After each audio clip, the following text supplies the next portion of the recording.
1 घण्टा पर्खिनु पर्ने भयो यहाँ। ल सुरु गरौँ। अर्दाम ल सुरु गरौँ। टाइम गयो, सुरु गर्दिम। सुरु गर्दा हुन्छ? सुरु गरौँ, ढिलो हो। नमस्कार। दाङ लिटरेचर फेस्टिभल भर्चुअल लाइभको यो तेस्रो दिनको पहिलो सेसन समय गइसकेको छ र पनि हामी अब कति पनि ढिलो नगरी कार्यक्रमलाई चाहिँ अगाडि बढाउने अनुमति चाहन्छौँ। अक्षरहरू बिउजाउने उज्यालो अभियान, कलेज कविता अभियान भन्ने नाराबाट सुरु भएर उदाहरणसम्म हुँदै हाम्रो यात्रा यो फेस्टिभलसम्म आइपुगेको छ। यहाँ आइपुग्दै गर्दा गणतन्त्र र कविताहरू, 50 नाट्य कवि र कविताहरू, चुलो नाग्दै आगोका कविताहरू, भिडियोमा कविता, मिनी दाङ लिटरेचर फेस्टिभल लगायत दर्जनौं कार्यक्रमहरू सकेका छौँ। नवीन अभिलाषी, घनश्याम अस्तित्व र विष्णु सन्यास गरी जम्मा 3 जनाले मात्र सुरु गरेको यो अभियानमा आजसम्म 150 भन्दा बढी छौँ। यो सेसनमा समूहकै नामबाट 14 जना कविहरू उदाहरण कविता वाचन हुँदैछ। हामीलाई परम्परा हटाउनु थियो र राप्तीको साहित्यमा केही नवीनताहरू ल्याउनु। यो फेस्टिभलसम्म आइपुग्दा यस सन्दर्भमा एक ढङ्गको चाहिँ प्राप्त गरौँ भन्ने लागिरहेको छ। उदाहरण कविता भनेको छ यसमा अन्य हाम्रो कविताहरू नै उदाहरण हो भन्ने अर्थ नजाओस्। यो चाहिँ उदाहरण समूहको यो आयोजकको जुन एउटा समूहको नाम छ त्यसबाट उदाहरण कविता राखिएको हो।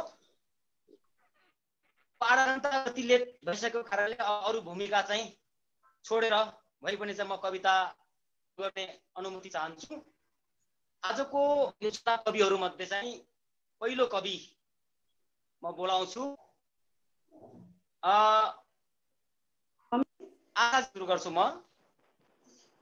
सुन्दिनु माछन् आशाले?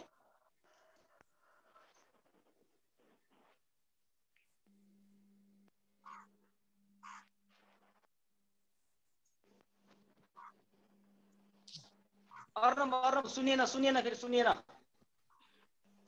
हजुर अब खै आशाबाट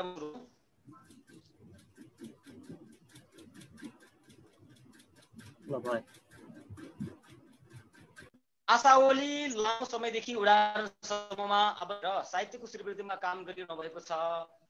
उहाँ कविता कर्ममा पनि क्रियाशील हुनुहुन्छ। उहाँ चाहिँ कविता लेखनको उहाँको यात्रा त्यति लामो भर्खरै उहाँ आउँदै हुनुहुन्छ कवितामा एउटा नयाँ जोस। अब सुनौ उहाँ आशा ओलीको एउटा कविता। ल म परिचय नदिकन मेरो कविता सुरु गर्छु। मेरो कविताको शीर्षक छ आमाको क्रान्ति।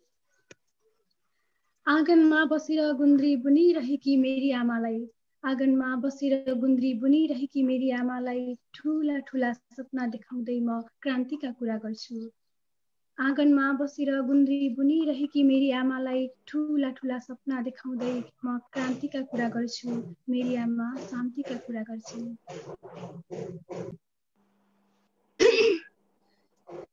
मेरी आमा शान्तिका कुरा गर्छिन् किनकि मेरी आमा जीवनको कैयौं कालखण्डहरूमा हजारौं क्रान्ति गरिसकेकी छिन्।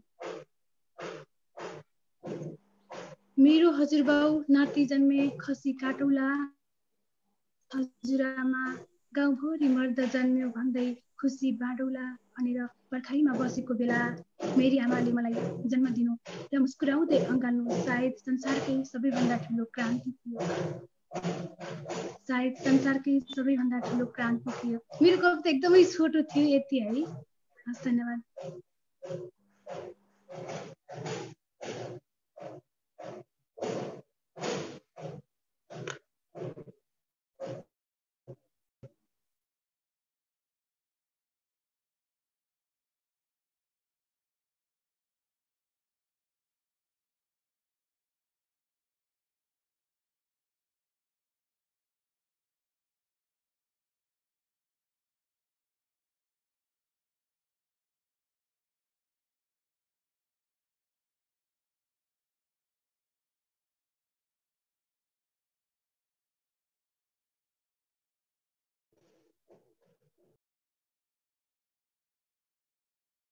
माइक अन गर्नु न, माइक अन गर्नु विष्णु दाइ। सुनिएन? आफ्नो पालो आउँदाखेरि जहिले पनि माइक अन गर्नु होला के। म माइक अफ गरिदिन्छु। ल सैनाजीले सुनाउनुहोस् एउटा कविता।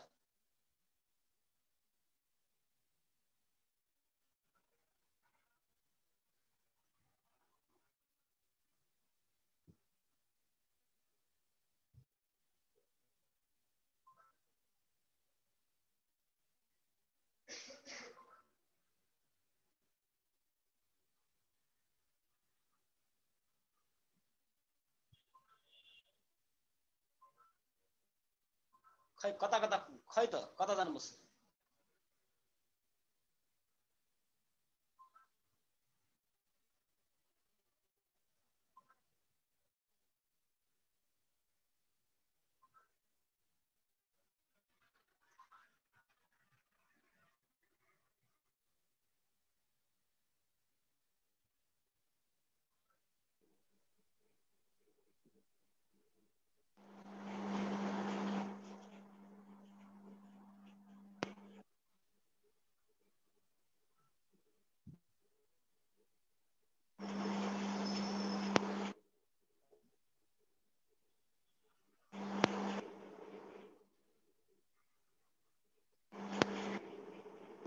खै कता के म चाहिँ सुनिरहेको छैन यहाँ।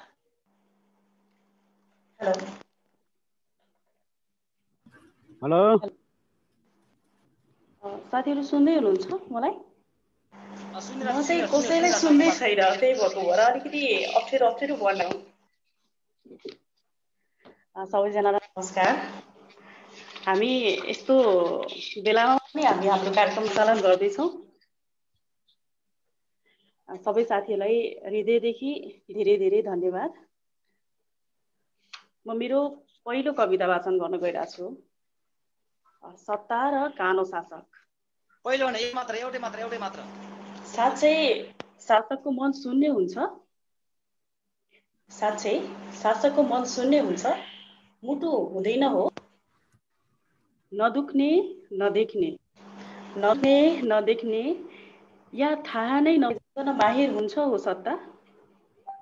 या मुखदर्शक बन्न बाध्य पारिन्छ शासकलाई। कि सत्ता पुग्नु अघि नउठ्ने गरी स्खलित पार्छ आफ्नो नैतिकतालाई। कि खान्छ शासक उन्मादको भेग्रा आफ्नै जय जयकारमा रमाएर सत्तामा टेकिरहन ताण्डव गर्ने। के शासकका चाहना नरवली लिनु मात्रै हुन्छ? कहिले जातिका नाममा, अधिकारका नाममा, धर्मका नाममा, आफ्नै छोरी र लुस्नुको नाममा, आफ्नै बाउ छोरा अनि बाकसमा फर्केका भाइहरूको नाममा, जात र कुजातको नाममा। आफूभन्दा अर्को नदेख्ने साँच्चीकै सत्ता र शासक बलिले कहिले तृप्त हुँदैन हो। आफूभन्दा अर्को नदेख्ने साँच्चै सत्ता र शासक बलिले कहिले तृप्त हुँदैन हो। शासक कहिले धरातलमा ओर्लिनु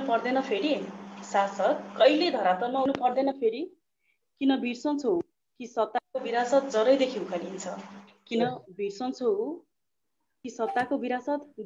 उखलिन्छ। या उसलाई थाहै छैन आजभोलि राणातन्त्र, राजतन्त्र र प्रजातन्त्र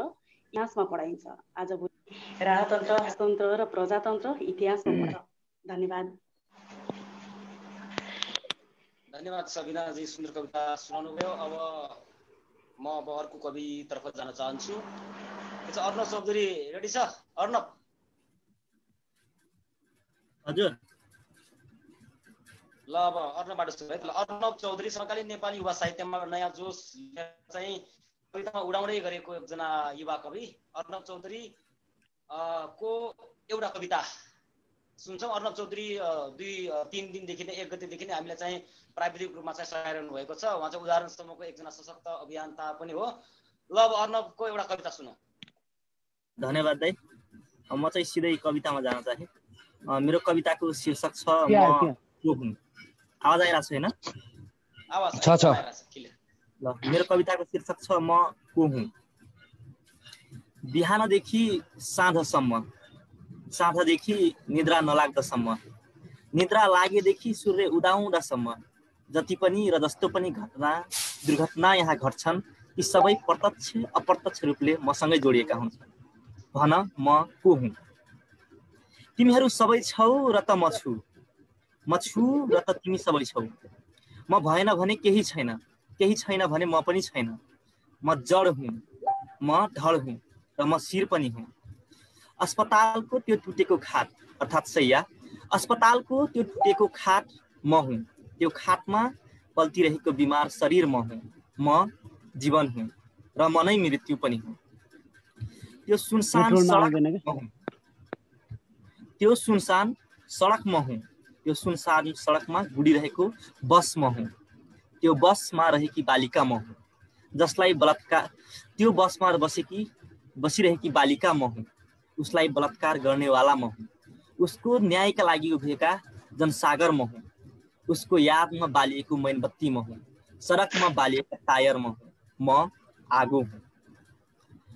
आकाशमा गर्जिरहेका बादलहरू म हुँ। पानी नपाएका बन्जर जमिन पनि म नै हुँ। किसानको शरीरको त्यो पसिना म हुँ। गाउँभन्दा टाढाको त्यो बरको रुखमा झुन्डिरहेको शरीर म हुँ। ती दुखियारी बेबस आमाको आँसु म हुँ। ती मासुम बच्चाहरूका चिच्याइरहेका खाली पेट म हुँ। म भोक हुँ। यहाँ शासक म हुँ र विरोधी पनि म नै हुँ। संविधान कानुनमा लेखिएका हरेक शब्द म हुँ। बन्ने र भत्किने हरेक नियम कानुन म हुँ। त्यो कुर्सीको खेल म हुँ र त्यो खेल खेल्ने मोहरा पनि म नै हुँ। म राजनीति हुँ। बजारको बीचमा रहेको त्यो वेश्यालय म हुँ। त्यो वेश्यालयमा बिकिरहेको जवानी म हुँ। तिमी जसलाई लाज र भाषको संज्ञा दिन्छौ त्यो लाज म हुँ र हवस पूर्तिका लागि पर्खिरहेका हरेक रात म हुँ। म जवानी हुँ। सेता वस्त्रमा बिमारीसँग लड्नेवाला भगवान म हुँ। संसदमा बसिरहेका विधायकहरू म हुँ। म चुनाव हुँ। म बजेट भाषण हुँ। सिमानामा छाती तानी गोली खानेवाला सैनिक म हुँ। सुरक्षाका लागि खटिएका प्रहरी म हुँ। न्याय अन्यायको विचार विमर्श गर्नेवाला कालो कोटधारी वकिल म हुँ। म शासन सत्ता हुँ। बिहानीको चियासँगै पत्र पत्रिकामा लेखेका लेख र समाचार म हुँ। रातको निदको गहिराईमा देखिने सपना म हुँ। अब धेरै नसोच्नुहोस्, म त तपाईँको त्यो सोच हुँ। त्यो सोचले बनेको समाज म हो। म समाज हुँ। धन्यवाद। ज्यादै सुन्दर कविता पढ्न एकदम राम्रो लाग्यो। कविता चाहिँ अरू आम पाठक दर्शकलाई पनि राम्रो लाग्यो होला। अब ढिलो नगरी म जान चाहन्छु कवितामा नयाँ जोस लिएर उडाउने गरेका युवा कवि युग सर्वनामतिर। युग सर्वनामका कविताहरू बिम्बको भारी बोकेर हिँड्छन्। अलिक क्लिष्ट टाइपको कविता लेख्ने युग कवि युग कवि रे युग सर्वनामको एउटा कविता सुनौ यो क्रममा। युग सर्वनाम हरायो क्या? युग सर्वनाम लुक्नु गयो। पढ्न युग सर्वनाम हाजिर छैनन्?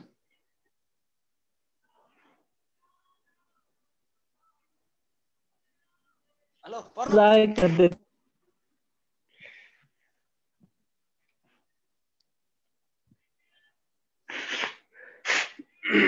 हेलो अब कविता बनाउँछु यो। हेलो अब कविता सुरु गर। कविता सुरु गर। हेलो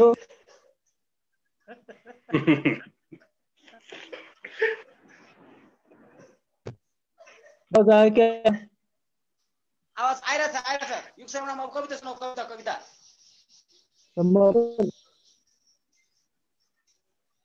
ल म त वाचन है त। ल कविता सुरु। कविता सिधै कविता सुरु गर। अब म कविता वाचर्दैछु। कविताको शीर्षक एक अभ्यास छ। उहिले उदा समयको हावाले हृत प्राणको अस्तित्व चकनाचुर छु आफ्नै सपनाबाट। कहिले उदा समय हावाले हृत प्राणको अस्तित्व चकनाचुर छु आफ्नै सपनाबाट। आँध्याएर दिन्छ मस्तिष्ककै ढाँठी श्रृङ्खलाबद्ध बसेका योजनाहरू आएको दिन भत्काएर गइरहेका रन्यहरू समयको मरीमा तुल्य बनाउँछ। ढाड देखाएर छेउ यी हावाहरू मरण जीविस अघि उभिन्छ समयको साथ छेउ सपाको चुर पहाड मखु काँडाको ढाठी फेरि कोही समय रेग्नाल सालेका हिल्लाहरू अनि सम गर्न लान् चुरादाईसँग अवस्थित हानहरू अगर जस्तो उडाटोमा दौडिन् कृत्रिम सुलस्करहरू दिन एक सयसम्म आफ्नै वस्तु मेर्दै जीर्णपना थाङ्ना व्यस्त टोहरू छुट्टिएको सम्बन्ध धागो जसले मोटी भन्छन् आफै पाइलाले टुसाउँदै गरेको एक अवस्था। थ्याङ्क धेरै धेरै धन्यवाद युग सर्वनाम। यहाँ अलिकति राम्रोसँग सुनेन, जे पनि युगले चाहिँ राम्रो कविता भन्यो भन्ने लागिरहेछ। अब म अर्को कवितर्फ जान चाहन्छु। अर्का कवि समकालीन नेपाली कवितामा गजबको उपस्थिति छ जुन कविको। ज्यादै सुन्दर कविता लेखेर युवा कविहरूको माझ चाहिँ आफ्नो नाम चाहिँ चम्काइरहेका एक कवि जो उडानसम्मको एकजना सशक्त अभियन्ता पनि हुनुहुन्छ, दिलीप कंवरलाई म आफ्नो कविता वाचन गर्न अनुरोध गर्दछु। दिलीप कंवर।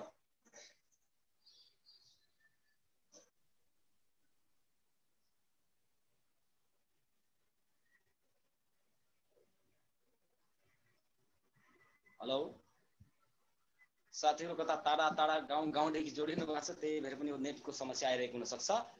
अर्णव त्यो खोलिराखौँ न, अरूलाई भन्न सजिलो हुन्छ त्यहाँ। तपाईँ चाहिँ खोलिराख्नुहोस् त त्यो अर्णव चाहिँ। हजुर ल त्यो अब दिलीप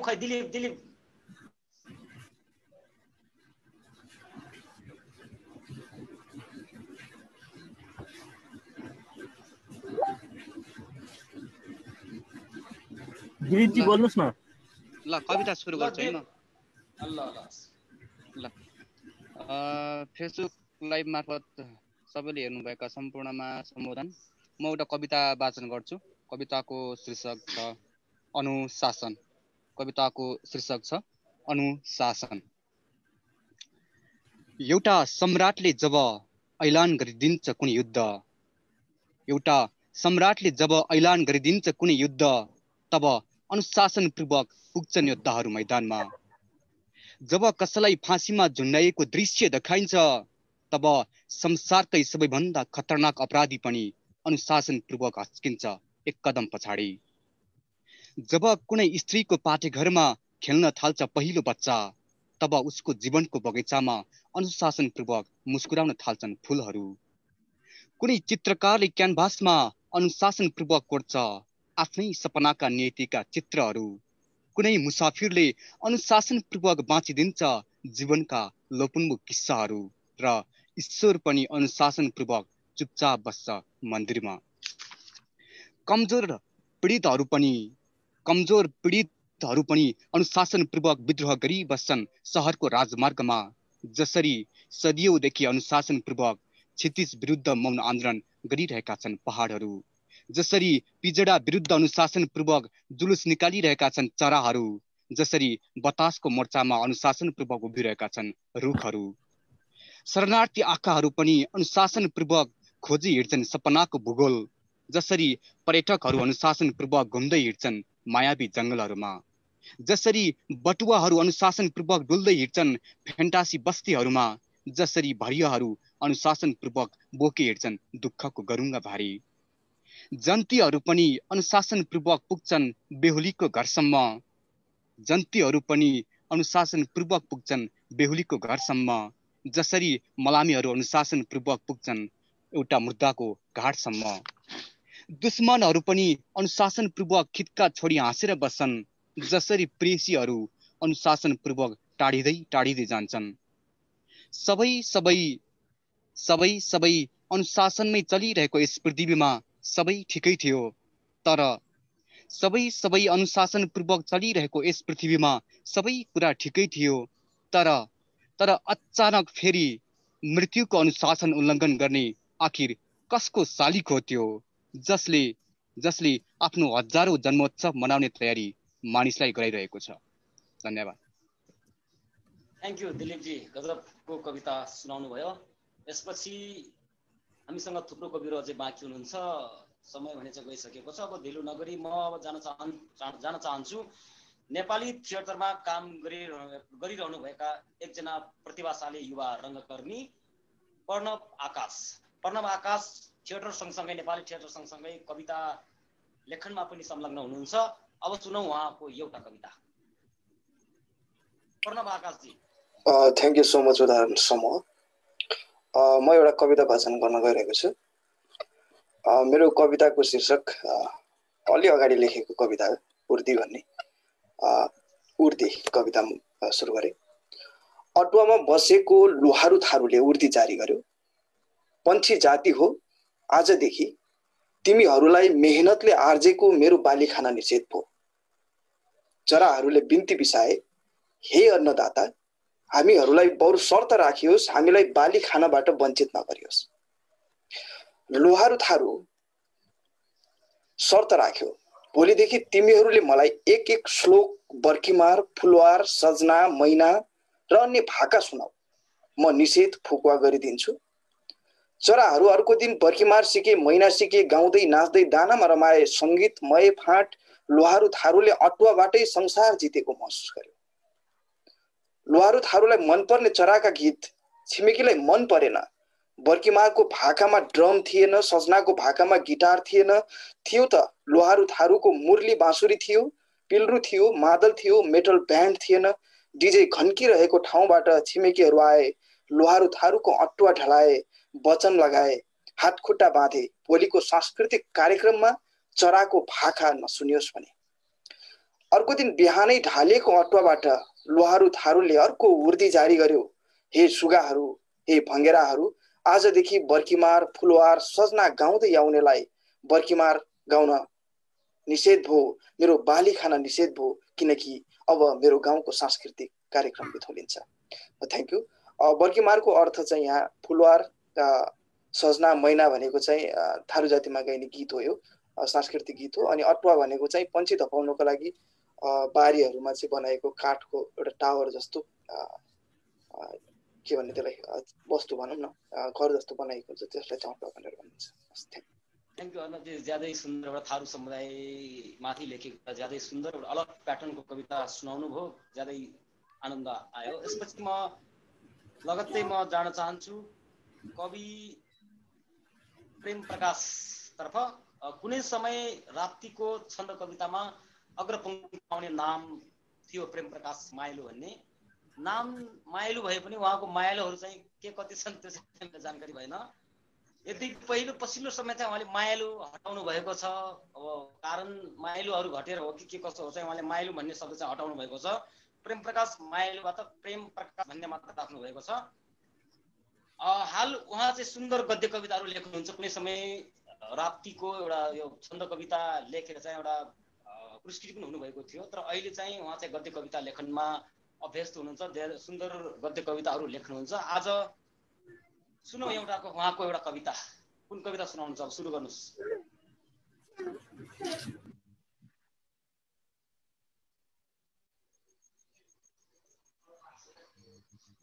प्रेम प्रकाश हुनुहुन्न सायद हामीसँग। प्रेम प्रकाश गाउँदेखि नै अघिल्लो समस्यामा छु, दौडिरहेको छु। यहाँ चाहिँ वाइफाई, उहाँ स्वास्थ्य चौकीको वाइफाई भेट्न जानु छ भने दौडिरहेको छु, 2 जना पुग्छु भन्नुहुन्थ्यो। अब अहिले चाहिँ स्वास्थ्य चौकीको वाइफाई पनि गए जस्तो छ। ठिकै छ, अब पछि म जोड्छु उहाँ आउनुभयो भने चाहिँ। अहिलेलाई चाहिँ म अर्का कवि, उहाँ चाहिँ यति देखिरहेको छु, सेतो इयरफोन लगाउनु भएको छ। लामो समय नेपालमा चलेको एउटा जनयुद्धमा आबद्ध एकजना पात्र, उहाँ चाहिँ त्यति बेला जनमुक्ति सेना हुनुहुन्थ्यो, महेश मानव। हाल उदाहरण सभाको एकजना सशक्त अभियन्ता र उहाँ कवि पनि हुनुहुन्छ। उहाँले थुप्रो ठाउँमा चाहिँ कविता सुनाइसक्नु भएको छ। आजको यो सेसनको यो क्रममा चाहिँ अब सुनौ महेश मानवको एउटा कविता।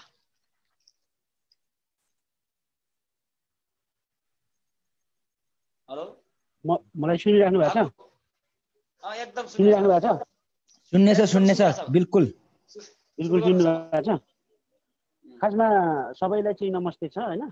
मैले चाहिँ मेरो तयारी गरेको कविताहरू सबै हरायो। त्यसो गर्दाखेरि मेरो मोबाइल नै हराइसकेपछि म चाहिँ एकदम दुःखमा छु, अहिले चाहिँ शोकमा छु।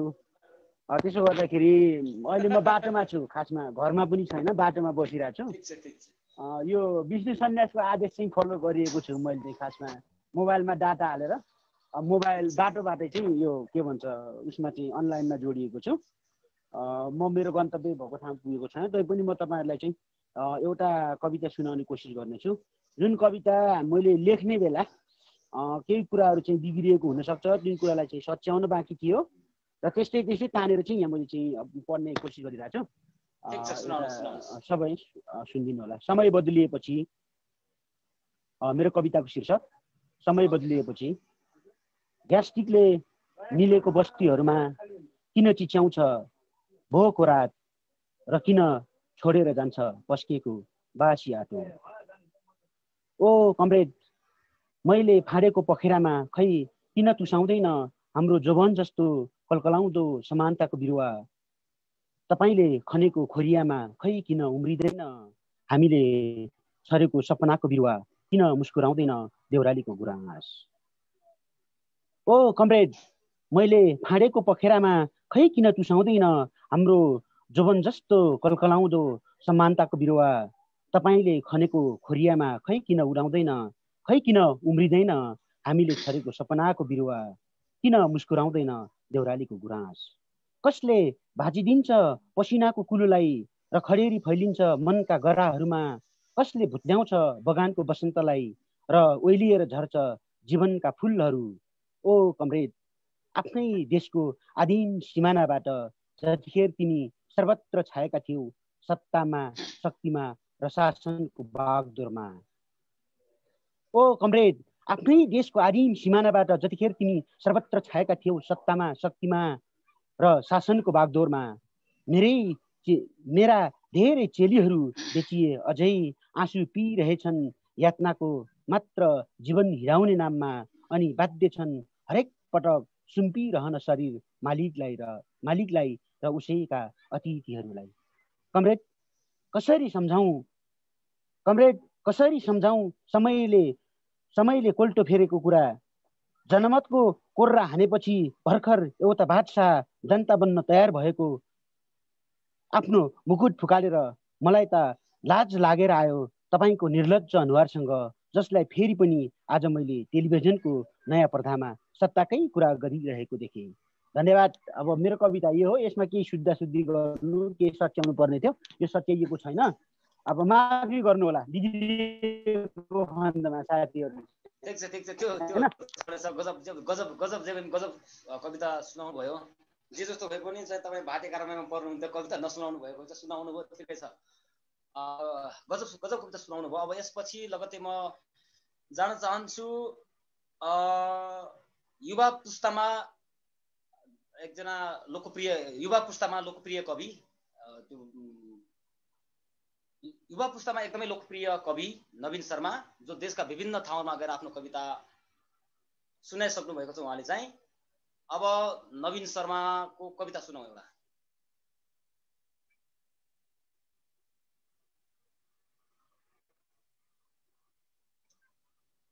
नवीन। सबैलाई नमस्ते। म एउटा कविता सुनाउँछु। कविताको शीर्षक छ आँसु।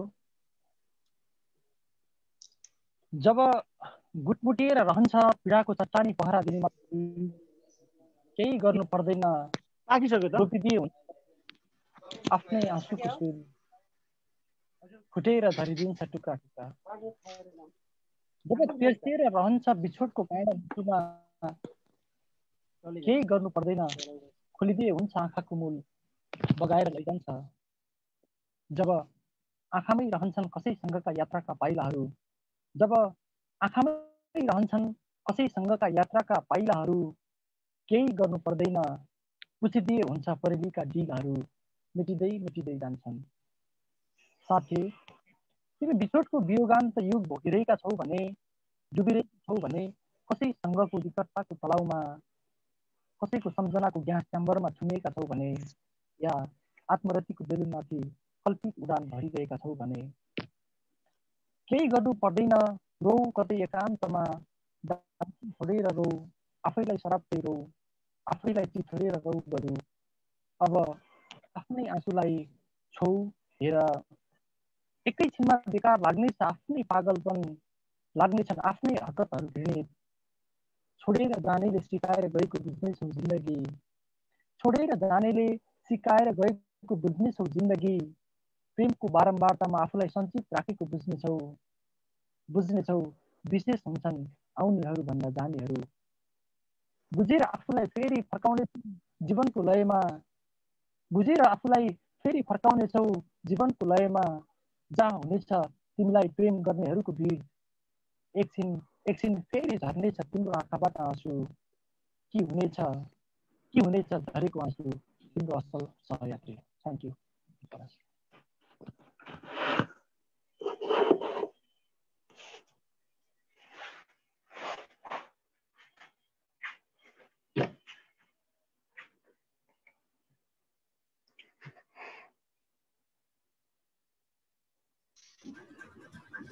हेलो, सुन्यो?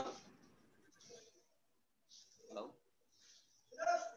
धेरै धेरै धन्यवाद यो सुन्दर कविताको लागि नवीन शर्मालाई। यसपछि म अर्को कवितातर्फ जान चाहन्छु।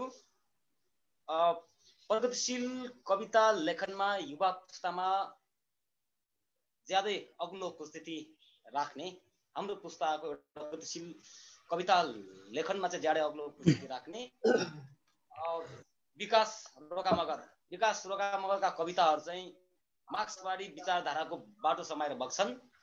ज्यादै सुन्दर एकदम आक्रामक र विद्रोही कविता लेख्ने विकास रोकामगरको एउटा कविता अबको पालोमा। सबैलाई जेदो नेटले गजाङ भइरहेछ। जे भयो भने सबैलाई दोस्रो दाङ लिटरेचर फेस्टिभलको यो तेस्रो दिनको पहिलो सत्रमा तपाईँलाई धेरै स्वागत छ। म सिधै कविता वाचनतर्फ लाग्छु। मेरो कविताको शीर्षक छ शासकको सेल्फी। उभिएर अग्लो भ्यू टावरको खुल्ला बार्दलीमा उहाँजीले ल्याइराख्नु भएको छ सेल्फी। उभिएर अग्लो भ्यू टावरको खुल्ला बार्दलीमा उहाँजीले ल्याइराख्नु भएको छ सेल्फी। घ्याच्च परबाट देखिन्छ नौदुनाको रेल, घ्याच्च परबाट देखिन्छ नौदुनाको रेल। सायद त्यही रेलको पिठ्यूमा छ समृद्ध नेपालको नयाँ अनुहार। अरू सबै बोकेर दुःखहरू अभावहरू त्यही रेल छुकु जानेछ कुनै टाढाको लामो तीर्थयात्रामा र कमाउनेछ अभूतपूर्व पुण्य। उभिएर अग्लो भ्यू टावरको खुल्ला बार्दलीमा उहाँजीले ल्याइराख्नु भएको छ सेल्फी। सेल्फीको बीच भागमा बगिरहेछ भेरी, जसमा बगिरहेछ नवराज विकहरको रगताम्य लास। हातमा नाम्लो पेटमा भोक, सेल्फीमै देखिन्छन् सडकमा लम्तन्न सूर्यबहादुर तामाङहरू। देखिन्छ साना कुनै प्राचीन जस्ता गाउँहरू जसमा फैलिएका छन् अभावको विषाक्त बादल। ठिक त्यही देखिन्छन् मलर सदाहरू। उहाँजीको सेल्फीमा देखिन्छ सहरका अग्ला कर्पोरेट बिल्डिङ। तिनै अग्ला कर्पोरेट बिल्डिङको मुनतिर पुरिएका हुन्छन् हजारौं भुइँ मान्छेहरूको अनुहार। उहाँजीको सेल्फीमै छ हजारौं भुइँ मान्छेहरूको आँसु पसिनाहरूको अर्को कर्णाली। सेल्फीमै छ हुम्ला जुम्ला रोल्पा रुकुम दलित बस्ती त्यही छ। सिमानाका दुःख बोकेको मधेस त्यही छ। दोज्जर क्रान्तिले सखा पारेको पहिरो बस्ती। तर निर्जीव सेल्फी तस्बिरमा सजीव कुरा पनि सजीव देखिँदैनन्। खुब सजिलो छ उहाँलाई सेल्फी खिच्दै दिग्भ्रमित भइरहनुमा। खास कुरो कि उहाँजीको सेल्फीमा मात्रै देखिन्छ बडेमानको आफ्नो मात्रै टाउको। त्यही टाउकोले छेकिरहेछ आफ्नै देशभित्रको दर्दनाक हजार कथा उपकथाहरू खुब सजिलो छ उहाँलाई सेल्फी खिच्दै दिग्भ्रमित भइरहनुमा। हामी पनि कतिन्जेल देखाइरहनु आफूलाई सेल्फी क्यामेरामा उल्टो। अब उहाँजीले देख्नुपर्छ सुदूर सुदूरसम्मका दुःखहरू, भुइँ मान्छेहरूको पसिनाको गन्ध र निदाए जस्ता देखिने लासको कथा उपकथा। अब चाँडो जति सक्दै चाँडो खोज्नु पर्छ उहाँजीको हातबाट सत्ताको सेल्फी क्यामेरा र घुमाइदिनुपर्छ सुल्टो दिशामा। अब उहाँजीको सेल्फी क्यामेराबाट देखिनुपर्छ समाजको सत्य सत्य अनुहार। अब देखिनुपर्छ समाजको सत्य सत्य अनुहार। हस् त, धन्यवाद। विकास हजुर हजुर ज्यादै खतरनाक कविता दोजोर क्रान्तिले ध्वस्त पारेको गाउँदेखि लिएर सहरसम्मको कथा चाहिँ दुःखको कथालाई लिएर चाहिँ के भन्छ अरे यो एउटा कविता चाहिँ सुना। यो कविता सुनायो विकासले चाहिँ धेरै धेरै धन्यवाद। यो सुन्दर र ज्यादै क्रान्तिकारी लागि। एकजना यो हाम्रो अघि छुट्नु भएको मायालु सर हुनुहुन्थ्यो, कता जानुभयो त? फेरि भाग्नु आउँदै भाग्दै गर्नु भएको छ। रोल्पाको एउटा सुदूर गाउँ उहाँमा हुनुहुन्थ्यो। उहाँकै सर्से चौकीको वाइफाईबाट जोडिन्छु भन्नुभएको थियो। आउने जाने गर्नु छ। उहाँको पालो राख्ने भनेको उहाँ फेरि भागिहाल्नु भएछ। अब म यसपछि जोड्छु कविहरूमा सुन्दर कविता लेखेर आफ्नो एउटा पहिचान बनाइसकेका कवि, व्यक्तित्व भएको ज्यादै शालीन व्यक्तित्व भएको एकजना कवि राज एकान्त। उहाँको रेड रोल्पा नामक कविता सङ्ग्रह पनि बजारमा छ। अब सुनौ उहाँको एउटा कविता।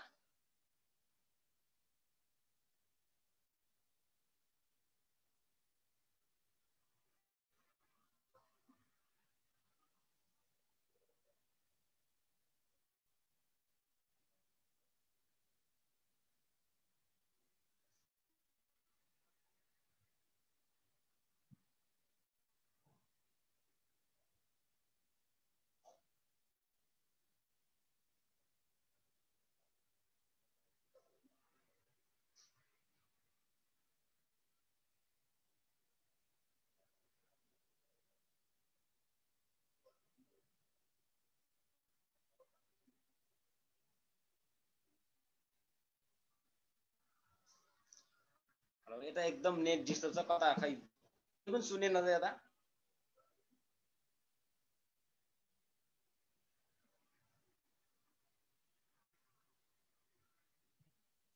हेलो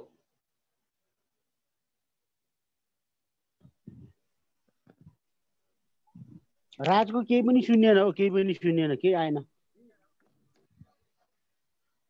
राज जीवन कता भाग्नु भयो क्या?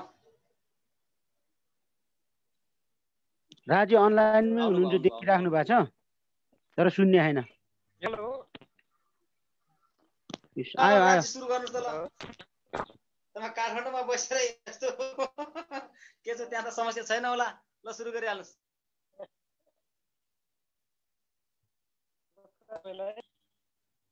कविताको नाम त दोसा ग्रामका यो पाली पानी सहयोजक पता गरिन्छ। यो अभिपानी पानी सहयोजक कि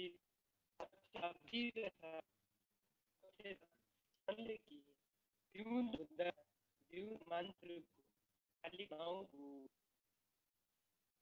उसले विद्युत नै समुदा बालको जन्म छोरा सुनबसी पढ्नुमा आलुदा पियाले बताउँदा मानहरू उसा हकिरेला फेरि भन्थे उसै तामा क्रिया निरामिसहरू बाधा हुँदै ठिक भएथे। आज एउटा कुर्सकाले आएवा कुर्साको सेक दिएर छोडी फैलाएका रहेछ। कार्की साली भएर आफ्नो पीडाले सुलाइन्छ त्यो दोस्राले।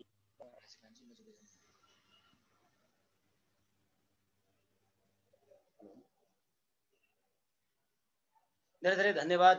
यहाँ यता दिष्ट हो कि त्यता दिष्ट हो, म उहाँको कविता पनि सुन्न सकेन। यसपछि ठिकै छ, उहाँको कविताको लागि उहाँलाई धेरै धेरै धन्यवाद। म यसपछि हेलो सुनिरहनु भएको छ नि? सबैको बन्द छ। हाम्रो ऊ पनि कहाँ जानुभयो? हाम्रो अर्णव भाइ पनि कता जानु? सुनिरहनु भएको छ? हजुर ए सुनिरहनु भएको छ? एकदमै। ए ल ल ल ल ठिक छ। अब यसपछि चाहिँ म कवि सङ्गीत मगरतर्फ जान चाहन्छु। सङ्गीतजी पनि हुनुहुन्न क्या?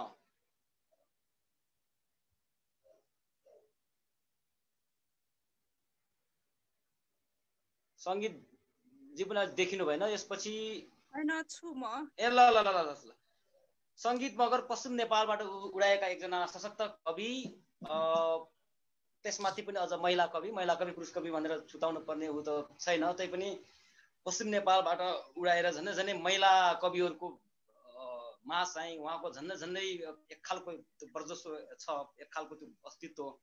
उहाँ कविता बाहेक अरू त्यो उसमा के भन्छ अरे कथा संस्मरण पनि उहाँको अग्लो उपस्थिति छ। नेसनल अखबारहरूमा पनि उहाँको आइरहन्छ रचनाहरू चाहिँ। ज्यादै सुन्दर दार्शनिक शैलीका कविताहरू चाहिँ उहाँको आउँछ बेला बेला। आज पनि सुनौँ उहाँको एउटा कविता। धन्यवाद कार्यक्रम सञ्चालकज्यू। मेरो चाहिँ खासमा दिल्लीमा काम भइरहेछ र छठमा आइरहेको छु, अनि त्यसपछि मेरो ब्याट्री पनि एकदम डाउन छ। म कविता नै पढ्छु, त्यसपछि म लिभ गर्नेछु। कविताको शीर्षक छ युद्ध, तिमी र उज्यालोको कथा। तिमीलाई थाहा छ यो सहरभन्दा टाढाको एक दुनियाँ जहाँ प्रकृति रङ्गिन छ सेता मेनुले, गुराँसका रहर लाग्दा ढुङ्गाले, दुःख नाचेको भूगोलमा जन्म्यौ तिमी र म, फरक फरक आँगनमा गाउँले जीवन, समयको तेज रफ्तारमै हुर्क्यौँ हामी। तरेर समयका काटे पुल हिँड्यौँ उकाली ओह्राली, चिन्यौँ रात जस्ता काला खरीपाटीमा सपना जस्ता उज्याला अक्षरहरू। यस्तै यस्तै बितिरह्यो यामका कयौँ उडेली उबेली, फेरि एक हिउँदमा सिउरेर पहराको रातो गुराँस मेरो शिरमा। भन्यौ कि यो हाम्रो मायाको प्रेम उपहार हो, गुराँस भन्दा रातो भएको थिए त्यो समय। एक साँझ तिमी हिँड्यौ उज्यालोको खोजीमा, हाम्रो पनि आइपुग्नेछ नयाँ बिहान भनी, र त्यसै समयबाट चलमलाए थियो मेरो पेटमा निशानी चाल। तिमी त गयौ राकुले फेदबाट नफर्की गयौ, उक्लेर बुजुगङ आइपुग्छ हर दिन एउटा बिहान, र चुपचाप फर्की जान्छ लिकलिकीको आँखामा राखेर। तिमी आएनौ, तिम्रो बिहान आएन, बरु एक दिन खादरडाँडा चढेर आइपुग्यौ शहीद भइगएको रापिलो खबर। युद्धमै दिन बितेको वर्षौं वर्षपछि आज अचानक सोधेकी छ छोरीले मलाई, बा आमा हाम्रो बा कता हुनुहुन्छ? म निरुत्तर आकाशको जुन देखाइरहेछु र सुनाइरहेछु उसलाई जुन मामाको कथा। धन्यवाद। धेरै धेरै धन्यवाद सङ्गीत मगरलाई पनि यो सुन्दर कविताको लागि। यसपछि यही हामीसँग यो ब्यानरमा रहनुभएको, पोस्टरमा रहनुभएको केही कविहरू छुट्नु भएको छ। नवीन अभिलाषी, उहाँ पनि 12 बजेसम्म म आइपुग्छु, उहाँ टेलिभिजनको के काम छ 12 बजेसम्म आइपुग्छु भन्नुहुन्थ्यो। 12 चाहिँ बजिसक्यो, उहाँ अझै आउनु भएन। कार्यक्रम चाहिँ सकिने लागिसक्यो। हाम्रो प्रेम प्रकाश कवि चाहिँ अब आउने जाने गरिरहनु भएको छ, अहिले हुनुहुन्न। अब हामीसँग एकजना मात्र कवि बस्नु भएको छ, हाँसिरहनु भएको छ। हिजो मात्रै चुडानमा त यहाँ दाङ झर्नुभएका कवि, समकालीन नेपाली कविताकै एकजना सशक्त युवा कवि। उहाँ अघि नै हाँसिसक्नु भएको छ, हाँसेर आफ्नो परिचय दिइसक्नु भएको छ। घनश्याम अस्तित्व, उहाँ चाहिँ लामो समयदेखि दाङमै बसेर कविता कर्ममा लागिरहनु भएको छ। उहाँका कविताहरू सरल तर ज्यादा गम्भीर हुन्छन्। उहाँका थुप्रो कविताहरू सामाजिक सञ्जालमा चर्चितै छन्। अस्ति भर्खरै मात्र उहाँले लेख्नु भएको एउटा गाउँ नफर्किने होला कमरेड भन्ने कविता पनि सामाजिक सञ्जालमा राम्रै चर्चा पायो। सायद आज त्यही कविता सुनाउनुहुन्छ होला भन्ने लागिरहेको छ मलाई। अब हेरौँ कुन कविता सुनाउनुहुन्छ। अब घनश्याम सर, अब सुनाउनुहोस् एउटा कविता। धन्यवाद विष्णुजी। यो उदाहरण समूह नेपालका उदाहरण कविताहरू हैन, धेरै साथीहरूको कविताहरू सुनियो, रमाइलो पनि लाग्यो। कलेजबाट सुरु भएर चाहिँ हामीहरू आज यो एउटा अनलाइनको दुनियाँमा एक किसिमको महोत्सव सञ्चालन गरिरहेका छौँ। यो एउटा गजबको संयोग बनेको छ हामीहरूको लागि। एउटा कोभिड-19ले जति चुनौती दिइरहेको छ त्यति नै अवसरहरू पनि थप्दै गइरहेको छ, हामीले यो बुझ्नुपर्छ। विष्णु सन्यासले अनुमान गरे जस्तो त्यो कमरेड गाउँ नफर्कनु होला भन्ने कविता त म पढ्दिनँ, तर मैले पढ्ने कविताको शीर्षक छ गाँठाहरू। कविताको शीर्षक छ गाँठाहरू। आवाज सुनिरहेछ भन्ने बुझिरहेको छु मैले। गाँठाहरू। जिन्दगी बुन्ने यो धागो जस्तो हृदय बनेको छ गाँठै गाँठाहरू। जिन्दगी बुन्ने यो धागो जस्तो हृदय बनेको छ गाँठै गाँठाहरूले। मित्रता बुझ्नुभन्दा पहिल्यै धुलो र माटोमा जीवन टुकुटुकु गर्ने उमेरमा, मित्रता बुझ्नुभन्दा पहिल्यै धुलो र माटोमा जीवन टुकुटुकु गर्ने उमेरमा आफ्नै अनुहार ऐना जस्तो एउटा मित्र थियो।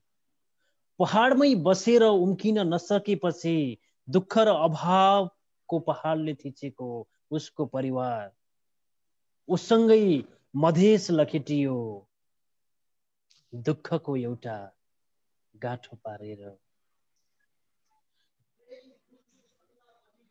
प्रेम बुझ्नु भन्दा पहिल्यै फिरफिरेसँग जीवन नाचिरहने उमेरमा, प्रेम बुझ्नु भन्दा पहिल्यै फिरफिरेसँग जीवन नाचिरहने उमेरमा, फिरफिरे झैं आँखा र मन आँगनमा नाचिरहने एउटा काली केटी थिए। दसैँ मान्न आएको लाहुरेको बास्नाले लट्ठिएर बाउ आमाबाट लखेटी ऊ दिल्लीतिर आँसुको एउटा गाँठो पारेर।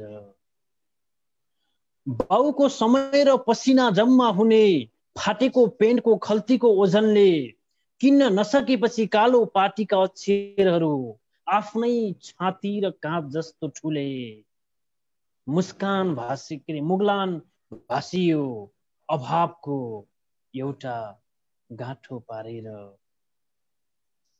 बाउको समय र पसिना जम्मा हुने फाटेको पेन्टको खल्तीको ओजनले किन्न नसकेपछि कालो पाटीका अक्षरहरू आफ्नै छाती र काँध जस्तो ठुले मुगलान भासियो अभावको एउटा गाँठो पारेर। सन्तानका आँखाका सपनाहरू बिझाएर हरेक छाक आधा भोग पेटको कुनामा लुकाउँदै, सन्तानका आँखाका सपनाहरू बिझाएर हरेक छाक आधा भोग पेटको कुनामा लुकाउँदै आँसु र अन्नको मूल्यले पारेको आमाको पटुकाको गाँठोले किन्न नसकेपछि लगन गाँठो र दाइजो चिन्तीले बिहे तोकिएकै दिन बग्दी माडीमा कहरको एउटा गाँठो पारेर। घरदेखि अस्पतालसम्मको एम्बुलेन्सको एक यात्रा किन्न नसकेर, घरदेखि अस्पतालसम्मको एम्बुलेन्सको एक यात्रा किन्न नसकेर छिमेकी काका निस्किए महान यात्रामा, छुटे जिन्दगीको स्टेसनबाट रोगको एउटा गाँठो पारेर। न फुकाउन सकिने न चुडाउन सकिने, न फुकाउन सकिने न चुडाउन सकिने यी गाँठाहरूले बाँधेर राखेका छन् खुसी र मुस्कान भित्र भित्र भित्र कतै भित्र। अहो महाशय यही भूगोलको तपाई चाहिँ कुन जादुले हरदम मुस्कुराइरहनु भएको छ। ओहो महाशय यही भूगोलको तपाई चाहिँ कुन जादुले हरदम मुस्कुराइरहनु भएको छ। धन्यवाद। धेरै धेरै धन्यवाद घनश्याम सर, तपाईँले सुन्दर कविता सुनाउनु भयो। उडानदेखि यहाँसम्म आएर सँगै कविता सुनाउने अवसर जुटाउनु भएकोमा तपाईँलाई पनि धेरै धेरै धन्यवाद। यो कार्यक्रम सकिएपछि भेटौँला तपाईँसँग। त्यसपछि म जान्छु हाम्रो माइलु सर अझै पनि आउनु भएन होइन? अर्नब माइलु सर आउनु भएन होइन? जोडिनु भएको छैन, देखिरहेको छैन मैले। प्रेम प्रकाश सर आउनु भएको छैन। ठिक छ, म अर्को सेसनमा सुनौला। यसपछि म जान्न चाहन्छु उदाहरण समूहको 5 वर्षे अपूर्व जुनी कलेज कविता अभियानदेखिको एकजना महत्त्वपूर्ण पात्र शब्दहरूको जादुमय प्रयोग गरेर कविता लेख्ने एकजना नेपाली समकालीन कविताका सशक्त कवि नवीन अभिलाषी। उहाँका कविताहरू पढ्दा लाग्छ उहाँ चाहिँ त्यो शब्दहरूकै मालिक जस्तो। कुन शब्दलाई कविताको चाहिँ कुन पंक्तिमा लगेर राख्दाखेरि त्यो कविता ज्यादै सुन्दर हुन्छ भन्ने कुरा उहाँले राम्रोसँग थाहा छ।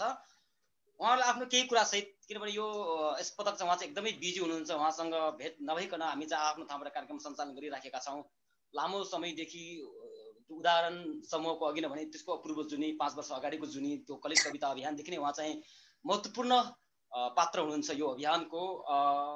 आफ्नो कार्य व्यस्तताले दाङ छोडेर उहाँ नेपालगञ्ज हुनुहुन्छ अहिले चाहिँ। आफ्नो केही कुराहरू छन् भने पनि यो कार्यक्रम मार्फत भन्ने गरी एउटा कविता चाहिँ सुनाइहाल्नुहोस् नवीन सरलाई।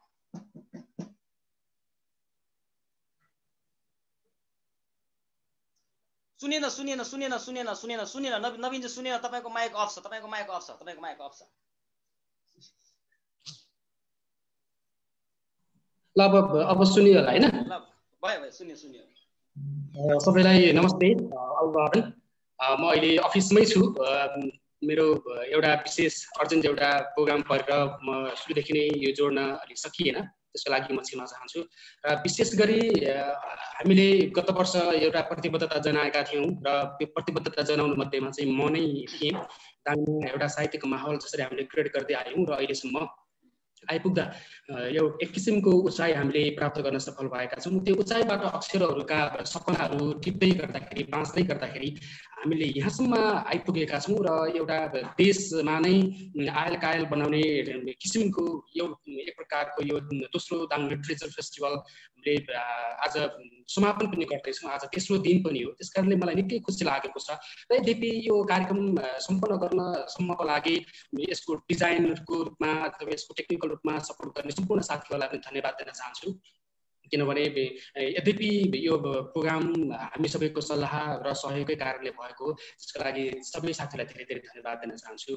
म अहिले दाङभन्दा अलिकति बाहिर छु। आफूले खेलेको, आफूले टेकेको माटोभन्दा अलिक फरक माटोमा आफूले सङ्गत गरिरहेका साथीहरूभन्दा फरक सङ्गतका साथीहरूसँग काम गरिरहेको छु।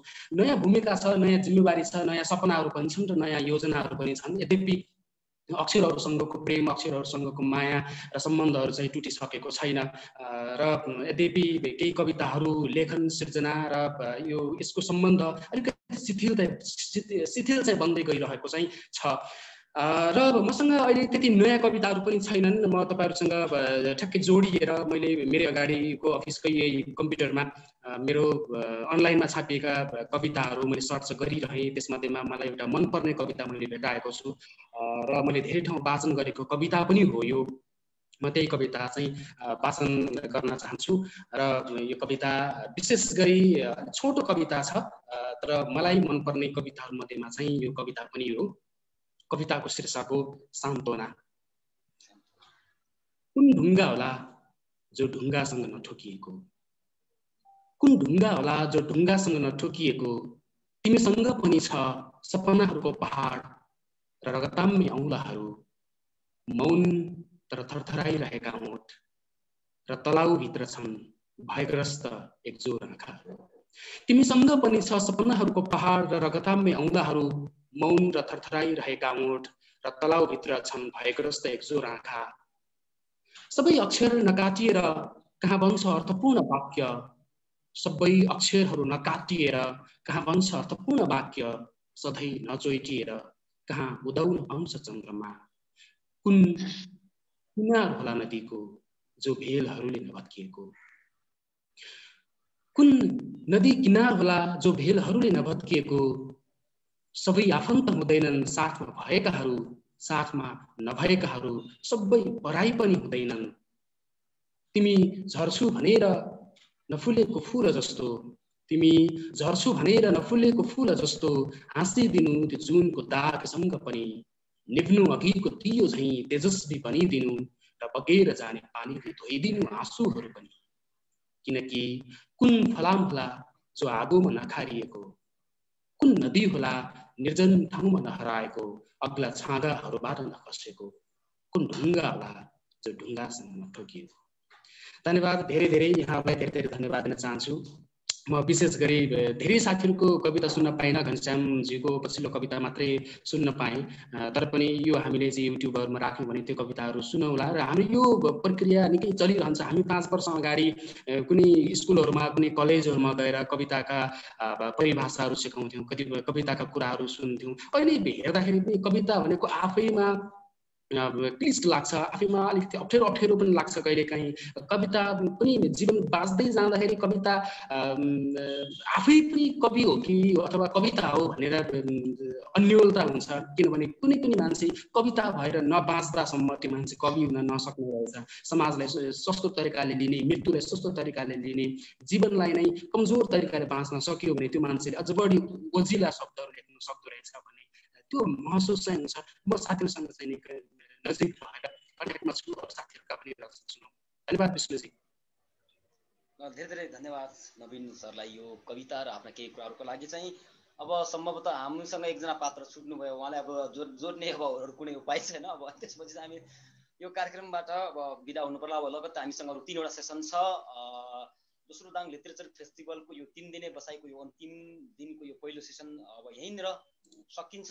बाँकी सेसनमा फेरि जोड्यौँ। नमस्कार। उपस्थित सबै 14 जना कवि मध्ये नआएकोलाई चाहिँ छुटाएर हैन 13 जना कविहरूलाई चाहिँ धेरै धेरै धन्यवाद भनेर यो कार्यक्रम यहीँ सकिएको घोषणा गर्दछु। अर्नव बन्द।